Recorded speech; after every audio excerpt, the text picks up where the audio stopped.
Según el relato bíblico, Dios, a cambio de su fe, prometió a Abraham la tierra de Canaán, futura tierra de Israel, y una progenie numerosa. Así comienza la historia del judaísmo, una religión que aglutina a cerca de 13 millones de fieles en la actualidad. La historia de los judíos en la antigüedad comienza con su desplazamiento desde Ur, en Caldea, a orillas del Golfo Pérsico, a la tierra prometida, en la que se establecen a partir del siglo XIX a.C. Siguiendo con la Biblia, el nieto de Abraham, Jacob, a quien Dios otorgó un nuevo nombre, Israel, se trasladó a Egipto con sus hijos y sus familias huyendo de la hambruna. Sus descendientes fueron esclavizados hasta que Dios los liberó y, guiados por Moisés, abandonaron Egipto, acontecimiento conocido como el Éxodo. Al llegar al monte Sinaí, los judíos hicieron un pacto eterno con Dios, quien entregó a Moisés las tablas de la ley. Hacia el año 1200, de nuevo en Canaán, los israelitas se encuentran divididos en 12 tribus. La llegada de los filisteos y la presión de los amonitas hace que las tribus se unan en torno a una monarquía, siendo Saúl su primer rey. Con David, los reinos de Judá e Israel se unen, y el territorio inicial judío se ensancha con nuevas conquistas, entre ellas la de Jerusalén, convertida en capital. Salomón, su sucesor, será un monarca valorado por su sabiduría y por el establecimiento de relaciones con lejanos reinos como el de Saba. A la muerte de Salomón, el reino se divide en dos estados rivales, Israel en el norte y Judá en el sur. En el año 722 a.C., Israel será destruido por los asirios. Lo mismo sucederá con Judá en el año 586 a.C., asolada por Nabucodonosor, quien destruirá el gran templo de Jerusalén y deportará a Babilonia a los miembros de las clases altas. Las siguientes 2 centurias corresponden a la dominación persa, una época de cierta tranquilidad. La paz termina cuando Alejandro Magno conquista Palestina en el año 333 a.C. Sus sucesores continuaron su política de helenización, imponiendo la cultura griega en sus dominios. Sin embargo, las luchas internas permitirán la entrada de Roma a partir del año 63 a.C. Al principio, los romanos gobernaron a través de una dinastía judía fundada por Herodes el Grande.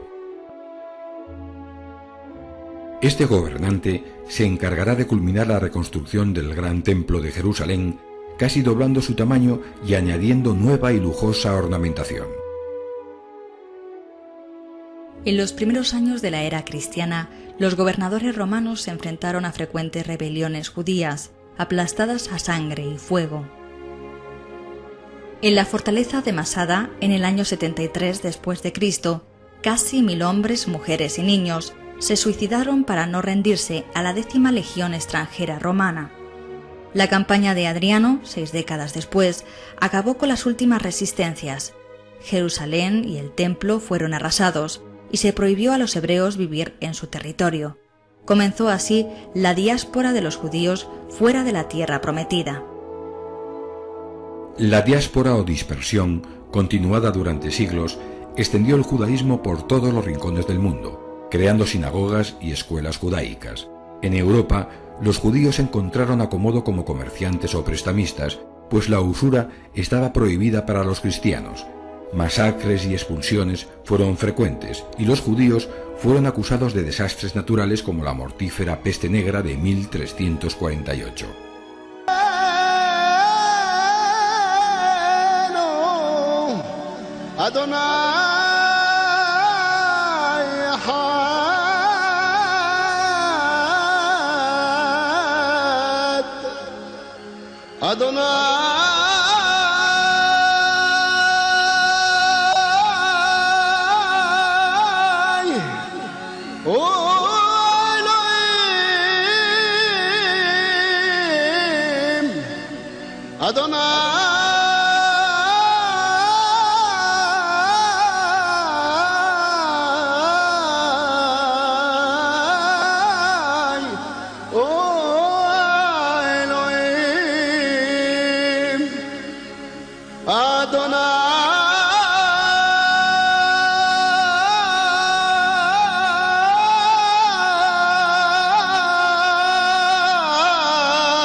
Adonai,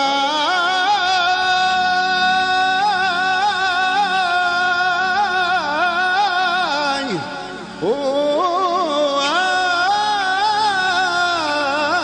Elohim, Adonai melech,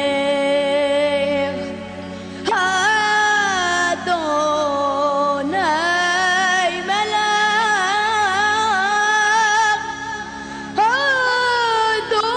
Adonai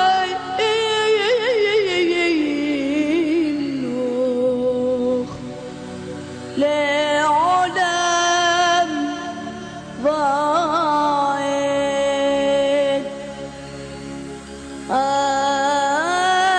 Adonai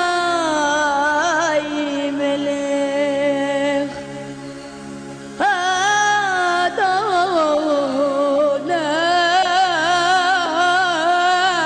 melech, Adonai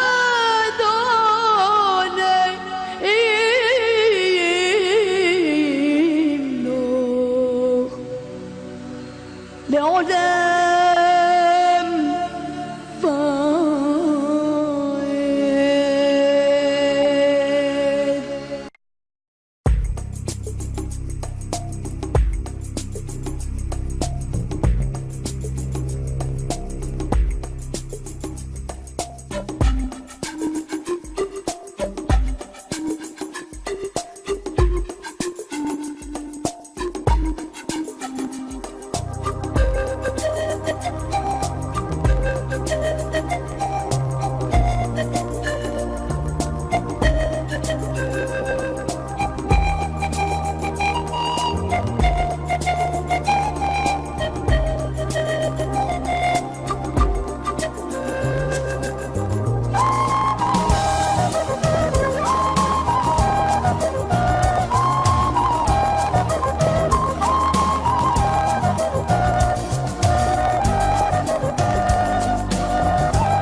Dios perdona a cada persona cuando se arrepiente de una transgresión cometida.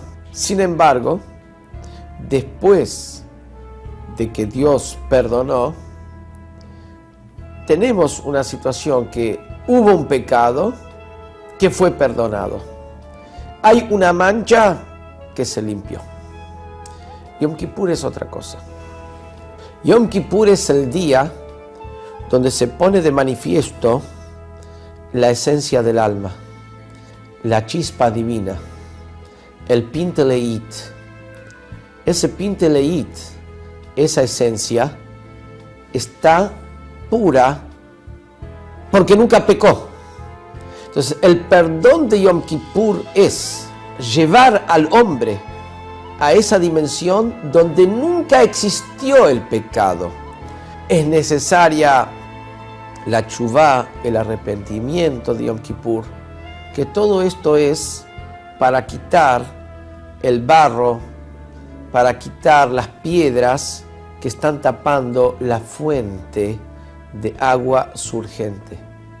Pero una vez que se quitó la obstrucción, el día de Yom Kippur fluye la fuente y en la fuente el agua está pura y límpida. Purificarse en estos tiempos es lo que siempre quería decir purificarse. Que el hombre esté a la altura de lo que Dios espera de él, eso es purificarse. Purificarse en todo, en el pensamiento, en la palabra, en la acción. Eso son lo que son las mitzvot, lo que debemos hacer y lo que no debemos hacer. El manual de la Torá es aplicable a todas las épocas y circunstancias. Entonces, el tema está nada más que aplicarlo.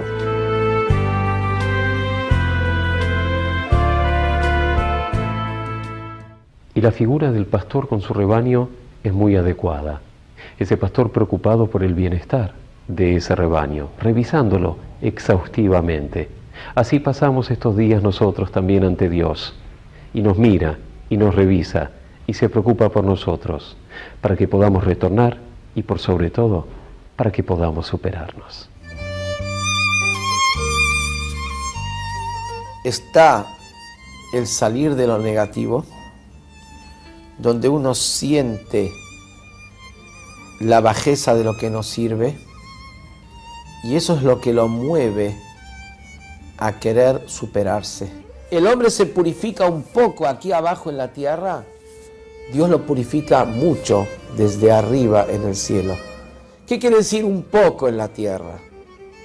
No es que nos damos por satisfechos con un poco. Todo lo que hagamos en el máximo de nuestras posibilidades, aunque frente a Dios es poco, uno se purificó un poco en la tierra, Dios lo santifica mucho en el cielo. ¿Qué decir mucho en el cielo? Lo santifica con ese flujo del infinito, de la misericordia divina, que logra cubrir todas esas falencias del hombre y darle el perdón completo e íntegro. Los 10 días de Teshuvá es donde uno ya entró al palacio real. Para venir a la audiencia con el rey uno se viste de una manera, pero cuando está parado en la puerta de la sala real donde va a ser recibido en audiencia, se vuelve a peinar, se vuelve a mirar en el espejo, se vuelve a acomodar la corbata, vuelve a repasar qué es lo que quería decir, vuelve a revisar y profundiza más. Dentro de lo bueno, constantemente existe la posibilidad de superación.